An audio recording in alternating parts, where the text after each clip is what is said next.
Hello friends, noble English classes में एक बार फिर से आपका स्वागत है। जैसा कि आपको पता है कि टेंस का सीरीज चल रहा है और आज मैं पार्ट 3 लेकर के आया हूं आपके सामने। तो आज की क्लास का टॉपिक है प्रेजेंट कॉन्टिन्यूअस टेंस। जैसा कि नाम खुद से ही बता रहा है, प्रेजेंट कॉन्टिन्यूअस यानी कोई भी काम प्रेजेंट में कंटिन्यू है, यानी ऐसा काम जो अभी फिलहाल चल रहा है उसको हम प्रेजेंट कॉन्टिन्यूअस टेंस कहते हैं। तो आइए इसको समझते हैं। यानी हिंदी में अगर हम इसकी पहचान की बात करते हैं तो ऐसा सेंटेंस जिसके लास्ट में रहा है, रही है, रहे हैं, रहा हूँ वगैरह वगैरह अगर हो तो समझेंगे कि ये सेंटेंस प्रेजेंट कॉन्टिन्यूअस का है और इसको हम प्रेजेंट कॉन्टिन्यूअस के रूल के हिसाब से बनाएंगे। अच्छा, ये तो हुई हिंदी भाषियों के लिए, लेकिन अगर जिनको हिंदी समझ में नहीं आती है, जिसको कोई और भाषा समझ में आता है, तो उसके लिए ये नहीं है।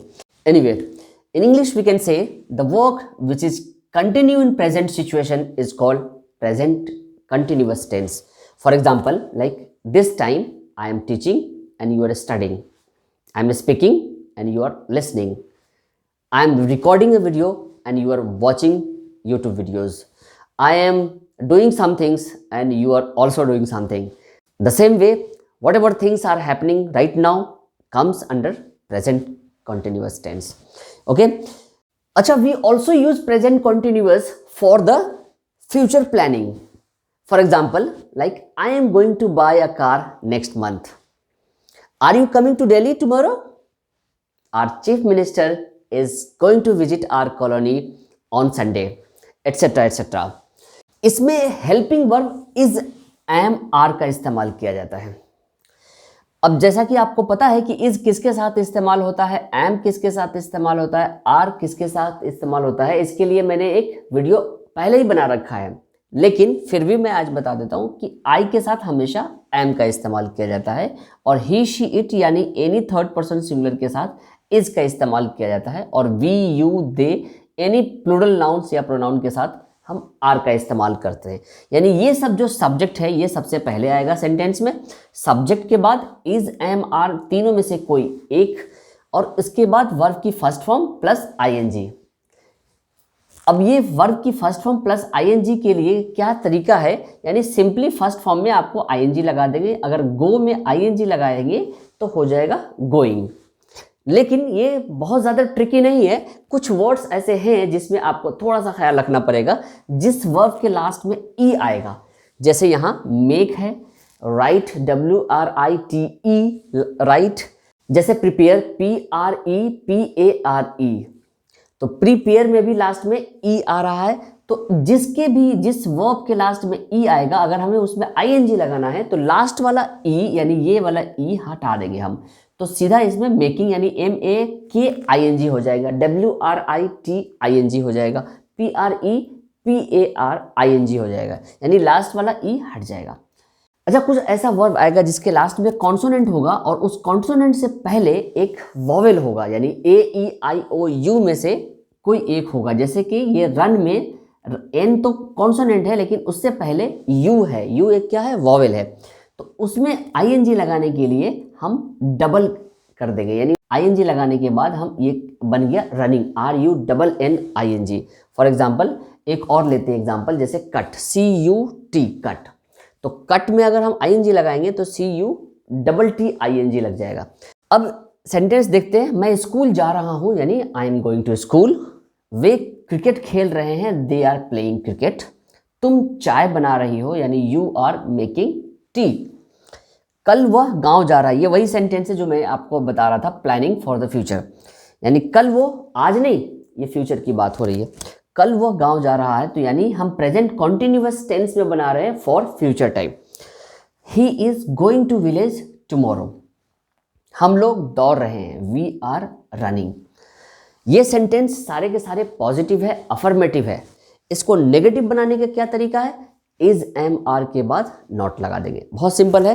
For example, I am not going to school, मैं स्कूल नहीं जा रहा हूँ, they are not playing cricket, वे लोग क्रिकेट नहीं खेल रहे हैं, you are not making tea, तुम चाय नहीं बना रही हो, he is not going to village tomorrow, वह कल गाँव नहीं जा रहा है, वी आर नॉट रनिंग, हम लोग नहीं दौड़ रहे हैं। समझ में आ गया। अब इसको क्वेश्चन पूछने का तरीका, यानी येस नो क्वेश्चन जो होता है, जैसे हिंदी में हम यहाँ पे क्या लगा देते हैं, क्या मैं स्कूल जा रहा हूँ, क्या वे क्रिकेट खेल रहे हैं? क्या तुम चाय बना रही हो? क्या कल वो गांव जा रहा है? क्या हम लोग दौड़ रहे हैं? इसके लिए क्या करना है? इसके लिए हमें इज एम आर को सब्जेक्ट से पहले रख देना है। बहुत आसान है। आई एम गोइंग की जगह ये हो जाएगा am I going to school, are they playing cricket, are you making tea, is he going to village tomorrow, are we running. ठीक है, समझ में आ गया? तो आइए इसका स्ट्रक्चर डिस्कस करते हैं। पॉजिटिव यानी अफर्मेटिव, नेगेटिव, नेगेटिव और इंट्रोगेटिव को हमने 4 भाग में बांट दिया, यानी क्वेश्चन और नेगेटिव क्वेश्चंस, जिसको कुछ लोग यस और नो क्वेश्चन भी कहते हैं, यानी ऐसा सेंटेंस जिसके स्टार्टिंग में हम क्या से स्टार्ट करते हैं हिंदी में। नेक्स्ट है WH और WH नेगेटिव क्वेश्चंस। तो आइए इन 6 टाइप के सेंटेंस का स्ट्रक्चर देखते हैं।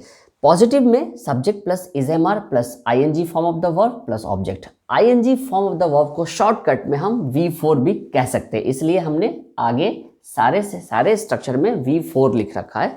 तो जहां पे भी V4 है इसका मतलब है V4 का मतलब है वर्ब की first form plus ING form, तो आप कंफ्यूज ना हो। नेगेटिव में इसका स्ट्रक्चर होगा subject plus is am are plus not plus V4 plus object. Question में इज एम आर पहले आ जाएगा, जो सब्जेक्ट के बाद आ रहा था अब ये सब्जेक्ट के पहले ही आ जाएगा, यानी इज एम आर पहले लगा देंगे plus subject plus ING form of the verb plus object. Negative questions में बस सब्जेक्ट के बाद नॉट आ जाएगा, बाकी बिल्कुल वैसा ही रहेगा, is am are plus subject plus not plus ING form of the verb plus object. WH question में सबसे पहले WH क्वेश्चंस, बाकी वैसे ही जैसे ऊपर वाला था ये बिल्कुल वैसे ही रिपीट हो जाएगा, यानी WH plus is am are plus subject plus ING form of the verb plus object. WH negative में WH plus is am are plus subject plus not plus ING form of the verb plus object. अब इसकी practice कर लेते हैं 1-2 sentences से। जैसे he is playing badminton, negative होगा इसका he is not playing badminton. Question में इज पहले आ जाएगा, यानी is he playing badminton.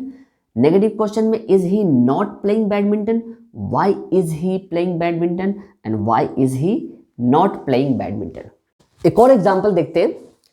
She is cooking food, she is not cooking food, is she cooking food, is she not cooking food, why is she cooking food, why is she not cooking food. तो इस तरीके से जितना ज़्यादा से ज़्यादा practice करेंगे आप, प्रेजेंट कॉन्टिन्यूअस टेंस आपके लिए उतना ही ज़्यादा आसान होता जाएगा। तो आज के लिए इतना ही, मिलते हैं किसी नेक्स्ट इंपॉर्टेंट वीडियो में। अगर आपको आज की वीडियो अच्छी लगे तो लाइक और शेयर करना ना भूलें, और अगर आप चैनल पे पहली बार आए हैं तो प्लीज़ सब्सक्राइब करें। तो इजाज़त दीजिए, मिलते हैं किसी नेक्स्ट इंपॉर्टेंट वीडियो में, तब तक के लिए goodbye and take care.